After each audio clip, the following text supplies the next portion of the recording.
నమస్కారం. ఈనాటి మన ఆసక్తికరమైన విశ్లేషణలోకి నేరుగా వెళ్ళిపోదాం. ఈరోజు మనం చరిత్రలోని చాలా భిన్నమైన కాని అత్యంత ఆసక్తికరమైన అంశాన్ని చూడబోతున్నాం. అదే ఐరన్ కర్టన్ వెనుక గృహ జీవితం. సాధారణంగా ప్రచ్ఛన్న యుద్ధం అనగానే మనకేమొస్తాయి?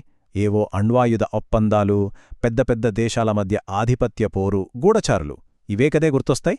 కానీ ఆ పెద్ద రాజకీయ తెర వెనుక ఉన్న సామాన్యుల జీవితం ఎలా ఉండేదో ఎప్పుడైనా ఊహించారా?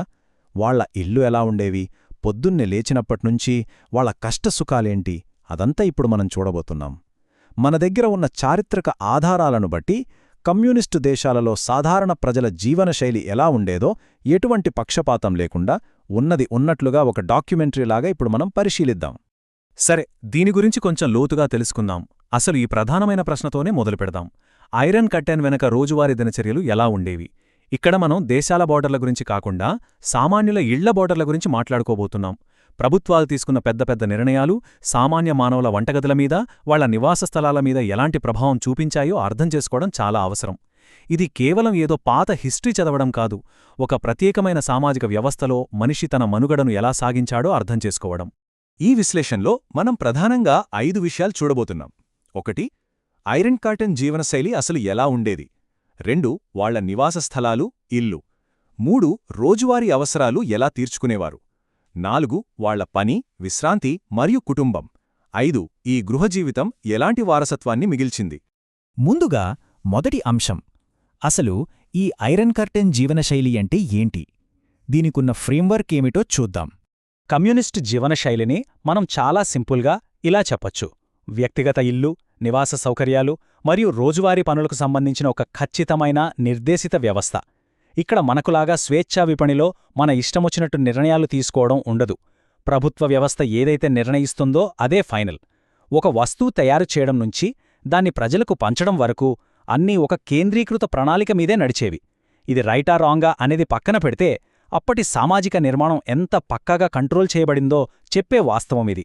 దైనందిన జీవితంలోని ప్రతి చిన్న విషయం కూడా ఈ చట్రంలోనే నడవాల్సొచ్చేది. ఇక రెండవది, బహుశా అత్యంత ముఖ్యమైనది, నివాసం. ఇళ్లు కనుక్కోవడం, నివాస స్థలాల పరిణామం ఎలా జరిగిందో చూద్దాం. మరియు ఇదొక అద్భుతమైన మార్పును మనకు వివరిస్తోంది. మొదట్లో చూసుకుంటే కొమ్మునాల్క అని పిలిచే ఉమ్మడి అపార్ట్మెంట్లుండేవి. అంటే ఒకే ఇంట్లో చాలా కుటుంబాలు కలిసుండేవి. వంటగది, బాత్రూం అన్నీ అందరికీ కామన్. అసలు ప్రైవసీ అనేది దాదాపుగా లేనట్టే. ఆ తర్వాతేం జరిగిందంటే, పెరుగుతున్న జనాభాకు ఇల్లు కట్టడం కోసం ప్రభుత్వం ప్రీ ఫ్యాబ్రికేటెడ్ కాంక్రీట్ బ్లాక్లను, అంటే ముందుగానే డిజైన్ చేసిన కాంక్రీట్ బ్లాక్లను భారీ ఎత్తున నిర్మించడం మొదలుపెట్టింది. ఇవి చూడటానికి అంత అందంగా లేకపోయినా ఒకే డిజైన్తో ఉండి ఒక్కో కుటుంబానికి ఒక చిన్న స్పెషల్ అపార్ట్మెంట్ను అయితే ఇచ్చాయి. ఇది ఉమ్మడి జీవనం నుండి ఒక ప్రామాణికమైన గృహ సముదాయాల వైపు జరిగిన చాలా స్పష్టమైన మార్పు. ఇక్కడ మీరు ఈ సంఖ్యను గమనించండి, 10 నుండి 15 సంవత్సరాలు. అవును, ప్రభుత్వం ఇళ్లను ఉచితంగానో లేదా అతి తక్కువ అద్దెకు ఇచ్చే విధానం ఉన్నా సరే ఆ ఇంటి కోసం ఒక సగటు కుటుంబం ఎదురు చూడాల్సిన సమయమిది. కేవలం ప్రభుత్వ ఇల్లు అనే ఒక మాటను పక్కనపెట్టి ఆలోచిస్తే ఇది ఎంత పెద్ద మానవస్థాయి సమస్యో మనకర్థమవుతుంది. పెళ్లైన కొత్త జంటలు కూడా 10 ఏళ్లపైనే తమ తల్లిదండ్రులతో కలిసి ఆ చిన్న ఇళ్లలోనే సర్దుకుపోవాల్సొచ్చేది. ఆలోచించండి, ఇంత సుదీర్ఘమైన నిరీక్షణ వాళ్ల రోజువారీ జీవితాన్ని, కుటుంబ సంబంధాలను ఎంతలా ప్రభావితం చేసుంటుందో కదా. సరే, ఇల్లొచ్చింది, మరి రోజువారీ అవసరాల సంగతో? అదే మన మూడో అంశం. నిత్యావసరాల కోసం ఎలాంటి పోరాటం ఉండేదో ఇప్పుడు చూద్దాం.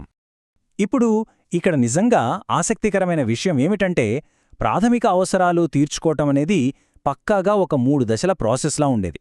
దశ 1, ప్రతి కుటుంబం ప్రభుత్వం ఇచ్చే రేషన్ కార్డులు లేదా కూపన్ను తీసుకోవాలి. ఇది ఫస్ట్ స్టెప్. దశ 2, చేతిలో ఆ కూపన్లు ఉన్నప్పటికీ దుకాణాల ముందు గంటల తరబడి, కొన్నిసార్లు కిలోమీటర్ల మేర క్యూలలో నిలబట్టమనేది వాళ్ల లైఫ్లో రొటీన్ అయిపోయింది. వస్తువుల కొరత వల్ల ఈ క్యూలు తప్పనిసరి. ఇక దశ 3, కేవలం షాపుల మీద ఆధారపడితే బతకలేరు కాబట్టి ప్రజలు బ్లాట్ అని పిలిచే ప్రత్యామ్నాయ నెట్వర్క్లను ఆశ్రయించేవారు. అంటే తెలిసిన వాళ్ల ద్వారా వస్తువులు మార్చుకోవటం, ఒకరికొకరు సాయం చేసుకోవటం అన్నమాట. ఇది అప్పటి జీవన పోరాటంలో ఒక పెద్ద వ్యూహం. ఇక 4వ విభాగానికి వద్దాం. పని, విశ్రాంతి మరియు కుటుంబం. అవసరాలు తీరిన తరువాత మిగిలిన సమయాన్ని వాళ్ళు ఎలా గడిపారో తెలుసుకుందాం. ఇక్కడ ప్రధానంగా మనం 3 విషయాలు చూడొచ్చు. మొదటిది, సిస్టంలో ప్రతి ఒక్కరూ అంటే మగవాళ్ళు ఆడవాళ్లు ఇద్దరూ ఫుల్ టైం పని చెయ్యాలనే బలమైన రూలుండేది.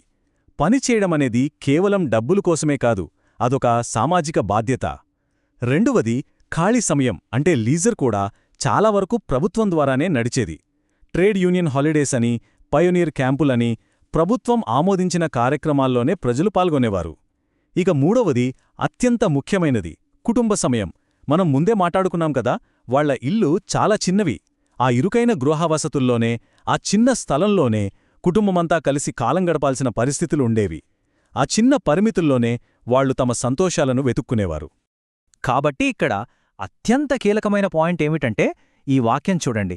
ఇది మనం ఇంతవరకు మాట్లాడుకున్న గణాంకాలకు, డేటాకు ఒక మనిషి రూపాన్నిస్తుంది.